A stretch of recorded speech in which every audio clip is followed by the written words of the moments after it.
Principle of X. If you place both fingers on top of the wrist here and make an X, lose the thumb side, your index finger is pointing at the proper angle for a Tuite attack. It's at the optimum angle that puts pressure on the wrist. That angle changes. Right now it's pointing towards his right armpit. It's pointing at his left armpit.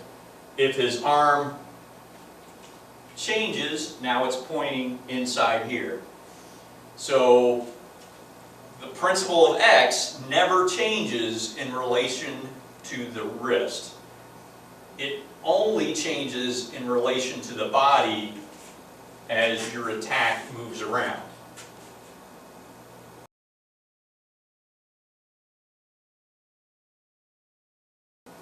Primary and support. Primary is whatever part of my body is enacting the pressure on the wrist.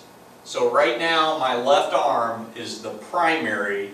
My support is my right fingers or hand. All it is doing is preventing escape and providing a pivot point. If my left hand pushes, my right hand blocks that escape. If both hands move simultaneously, no pressure builds up on the wrist. So primary in this instance is my left arm, right is support. If his push goes to my chest, then my chest is going to push the pressure on his wrist, but that can't build up unless I prevent the escape and make my pivot point. So now I'm here, this is a support, this is also a support. My chest pushing forward is actually the primary.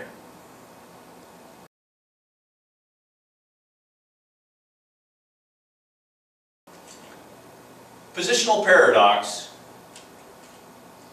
The opponent's arm right now is in the optimal position. It is bent, and that's where I want it.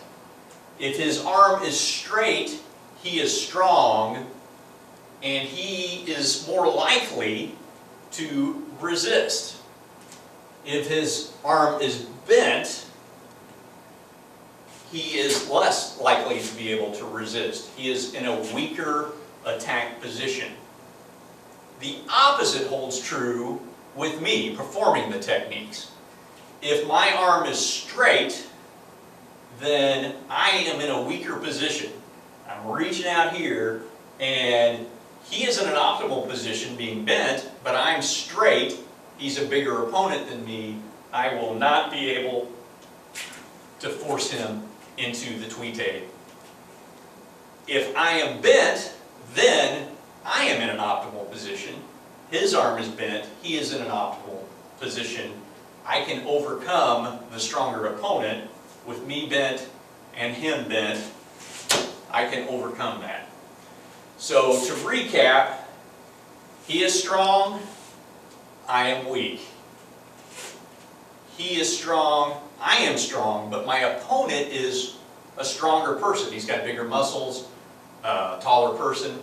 He is probably going to win in that scenario. He is bent, I am bent. I'm in a strong position, he's in a weak position. I can overcome the strength of my opponent that way. Now, I am in a weak position. He is in a weak position. He's going to win because he's strong.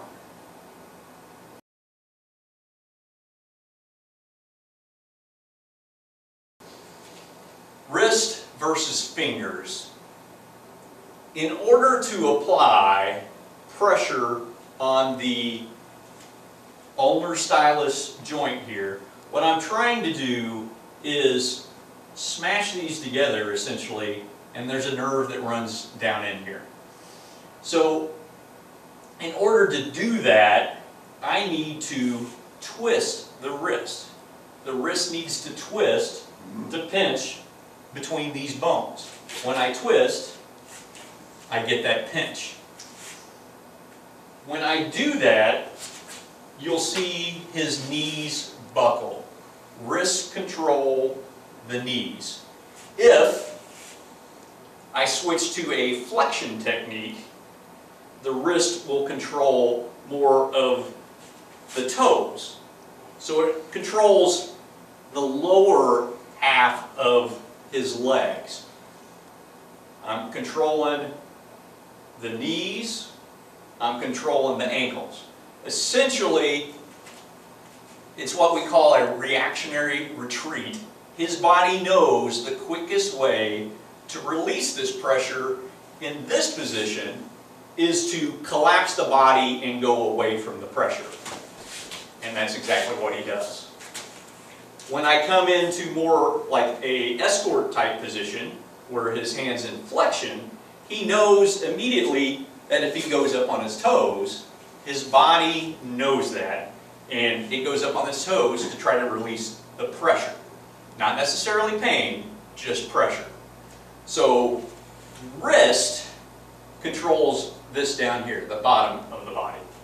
Now if I just do fingers and take his fingers straight towards him, his waist will see the reaction in the waist. He'll bend over and that's it. Depending on how strong he is, if I start to push and he pushes back, now notice from the previous, I am bent, he is bent, but it does not work if I'm just doing fingers. If we're both bent and I start doing fingers and he pushes back, it's not going to work until I take it to the wrist.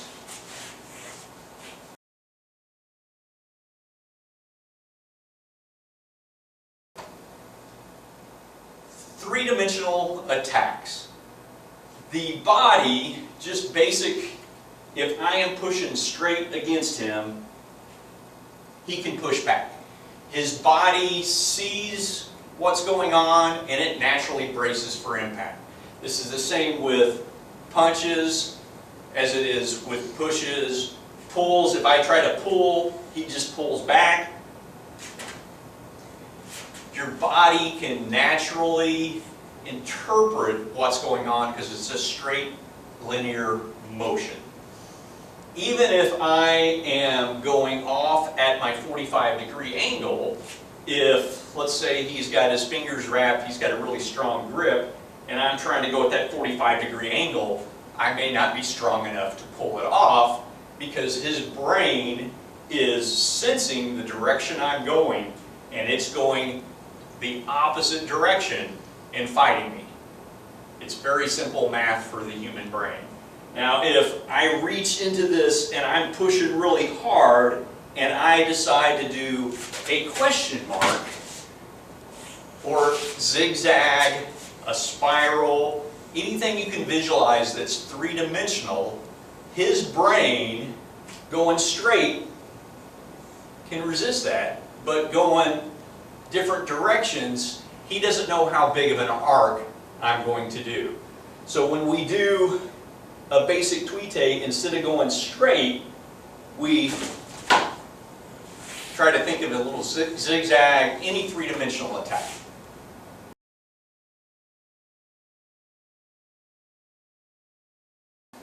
Force efficiency. Your torso, your hips, all work together. Upper body controls lower body controls upper body. If I want to follow the principle of X and put all of the pressure that I can across that X, I need my body in its most efficient alignment. If a car breaks down in the middle of the street, I want to push it, I square up my body, my hips, my chest, my sternum, my kinetic energy going forward is all going straight from my center of my body. I don't have my hips twisted, I don't have my chest twisted pushing when I'm in that kind of a situation. So the same applies when I'm trying to put pressure across the principle of X, I'm trying to put that pressure there.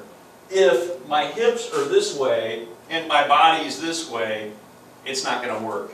I want to step in and acquire my lock, but then I want to ensure that the bottom body, my footwork, rotates me to where my angle of attack is going where it should be, following the principle of X. So I'm here, my current chest position is here, my hips are a little bit to here, and I'm going to realign everything to where I'm going straight over that principle of X. Typically, when I step forward for a mirrored catch, he pushes right, my primary is my left, so we're in kind of a mirror situation. Typically, I will step forward with my left, and right now, hips, chest, everything's a little bit out of alignment. I should be going that direction, but everything's lining up more towards his bicep. What I do is I get my initial pump, and then bottom body, my feet come up, rotate and bring up all the way into alignment my hips and my chest. If, for whatever reason, maybe I step this way, maybe I step back because he pushed hard enough, now I'm right foot is in front instead of left foot, which is my typical. It doesn't mean it's wrong. It just, the degree that I have to rotate my body to get into alignment may be a little bit more in this situation. So I'm here, if I start pushing, hips and chest are out of alignment, it's not working. All I have to do is go from this stance to an hourglass, and my hips, chest, everything falls into line. Typically on a cross catch, when I'm diagonal, I end up, if I put my right arm forward, I typically end up with my right leg forward. Same thing still applies. My chest is all the way out here instead of his bicep now because I stepped across. I need it to go here. So to use my footwork to realign my hips and chest, I can hourglass in, or I can pirouette in and drive in, and then I'm able to do the technique.